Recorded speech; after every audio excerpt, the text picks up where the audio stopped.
Welcome to my review of the LEGO Marvel CMF Series 2. This minifigure set was originally released on September 1st of 2023. And today we're going to be taking an in-depth look of every minifigure released in this series. And if you enjoy this video, don't forget to leave a like and subscribe. The first minifigure we're going to be taking a look at is personally my favorite of the series. This is Moon Knight, and pretty much everywhere you look on this figure, you're going to be finding some sort of detail. He comes with this white cape piece that I think blends together really well with his outfit. And as we keep turning the figure, you're going to see he has some side arm and leg printing as well as dual molded legs. He has a really detailed chest print, and he even has some printing there on his feet.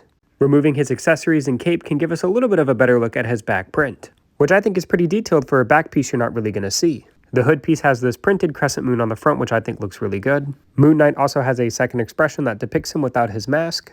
And the thing I like most about this face print are his glowing white eyes.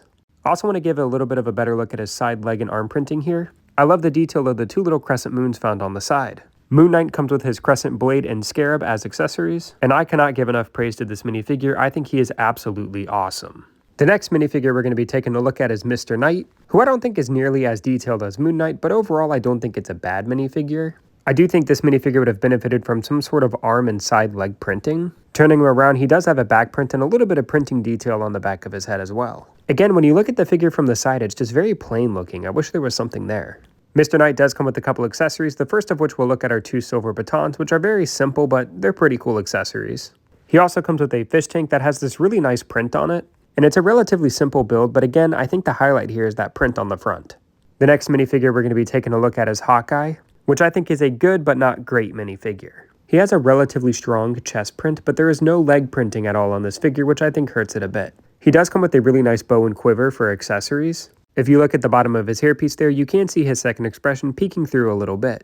He does have some arm printing, which is nice to see, and he also comes with an owl as an accessory. Hawkeye does come with a second facial expression that depicts him having a little bit of battle damage. Removing his accessories and turning him around, we can get a little bit of a better look at his back print, as well as some of the printing detail on the sides of his arms there.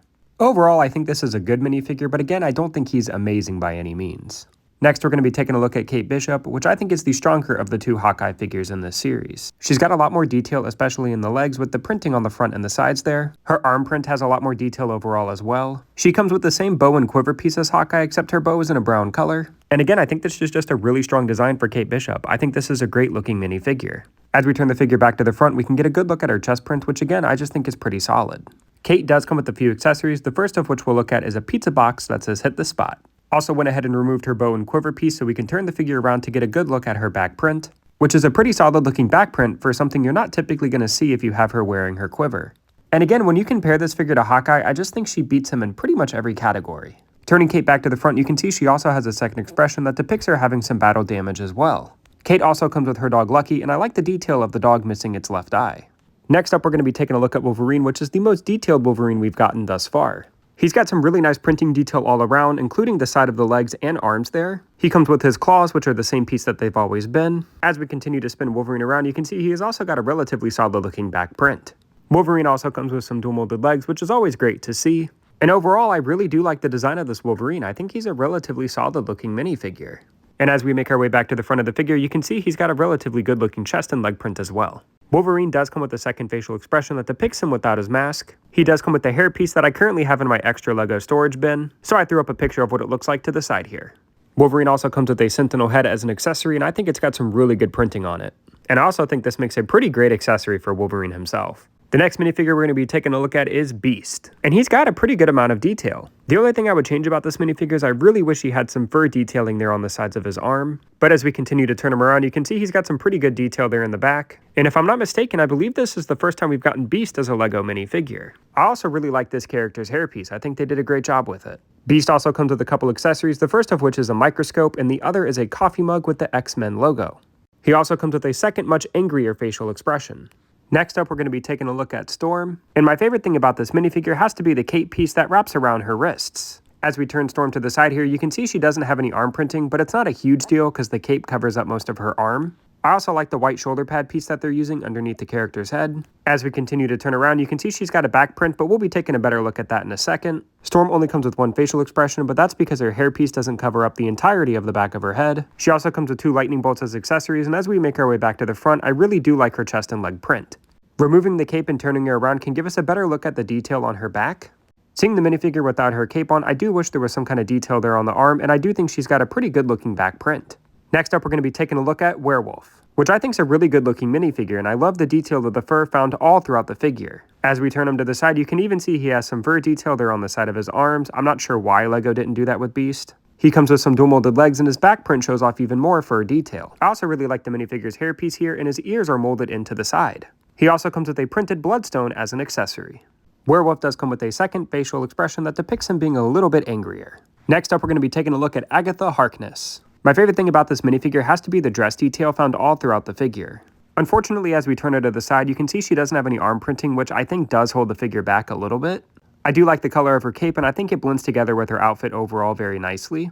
And as we continue to spin Agatha back to the front here, you can see she's also got a relatively solid looking hairpiece. And overall, I think this is a pretty good looking minifigure. Agatha does come with a second facial expression that depicts her winking and smiling, and I think it's a really cute looking face print. If we remove her hairpiece and cape and we turn her to the back, you can see the back of her dress has some pretty good detail as well, which again is probably my favorite part of this figure. Agatha comes with the Darkhold book that has this really cool looking print on the front of it, and as we continue to turn Agatha here, you can see it even has a printed page on the inside. The next minifigure we're going to be taking a look at is She-Hulk. And my favorite thing about this figure has to be the printing and how it all lines up really well together. I like the printing detail on the side of her foot for shoes, and she even comes with some dual molded legs. She-Hulk also comes with a solid looking back print, but unfortunately it's covered up a lot by her hairpiece. Speaking of her hair, I also like the color LEGO used for her hairpiece. She-Hulk comes with a second expression that depicts her smirking.